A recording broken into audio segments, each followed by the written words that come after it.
I said this the middle of the season. I said this right after the Tennessee Kentucky game.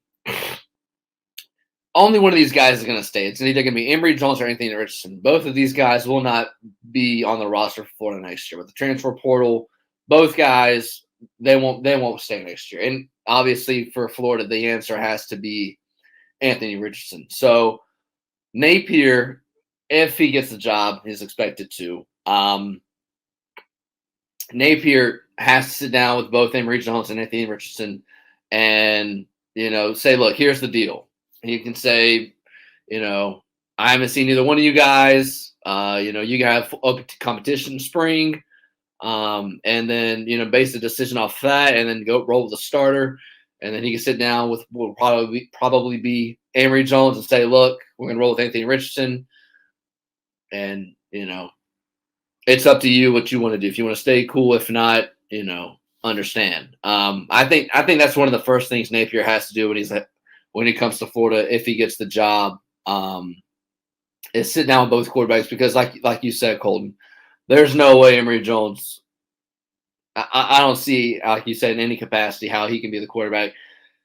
He had multiple mistakes to start the year. That's fine, but the same mistakes continued week after week after week, and I think a lot of it too is just him overthinking. Football is a game, especially at the quarterback position, where you can't think. Football is read here, read there, make a play, make a reaction to what's been given to you, and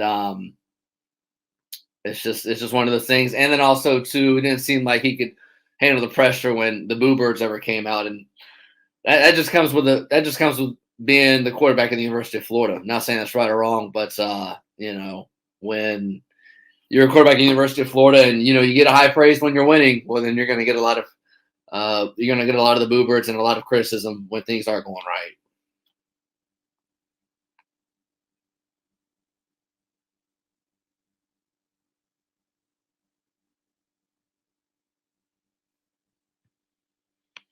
Anthony drops the question or comments. At least team played with some pride today. Defense towards the end was sketchy, but we did what we had to do on all three faces of the ball. Yeah, the defense played really well. The stat sheet doesn't really show, but Florida got turnovers when they needed to. They capitalized on what was a turning point of the game on the muffed punt in the second half, and the first half was a long time ago, but it was only 7-7, and Emory Jones was driving before he throws the interception, and it looked like it was going to be a nail biter all the way through. And then that muff punt happens. Before that, Florida gets a field goal, so the muff punt, Florida gets a touchdown, makes it 17-7, and then Damian Pierce. And it feels like a lot of the guys played with pride today, like you said. A lot of the seniors, you have to think you have 4-year seniors, your 5th-year seniors, and also your 6th-year seniors, the COVID guys. Zach Carter was one of them. Rick Wells, Damian Pierce. An interesting fact: Damian Pierce and Rick Wells lasted. Not Damian Pierce. Malik Davis and Rick Wells were longer at Florida than Dan Mullen was. Rick Wells graduated in 2016 in high school from Raines High School in Jacksonville.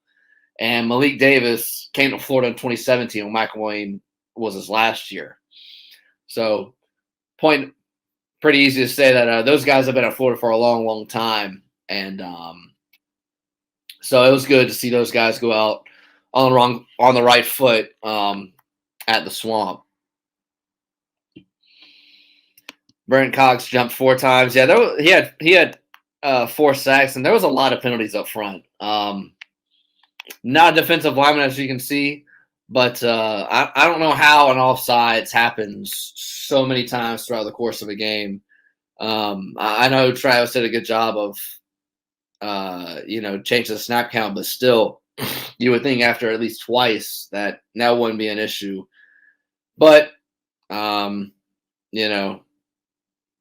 don't know. I'm not going to make an excuse. A lot of coaching change, but still no reason to why there were so many penalties as there was today for really both teams.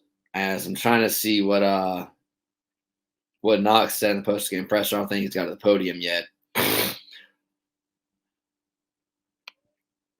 So AR needs to start in the bowl game, says 2-type central, and we can move on with Emory at quarterback. Yeah, I agree. And I think that's the pretty consensus,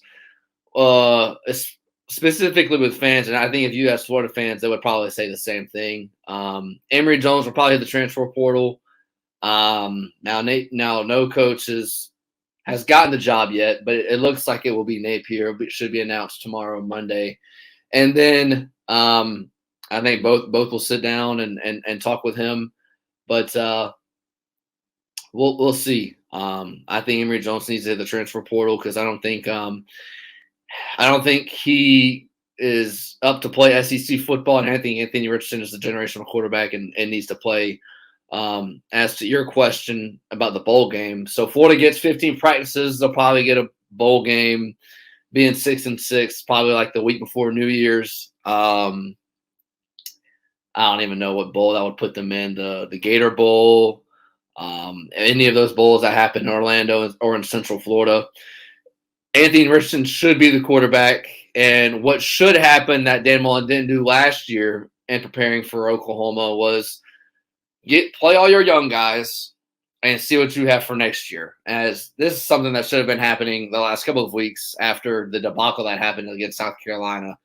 When your season was lost, as it was, you didn't have anything to play for. Obviously, the SEC East title was gone, and all you're playing for is just pretty much to become bowl eligible.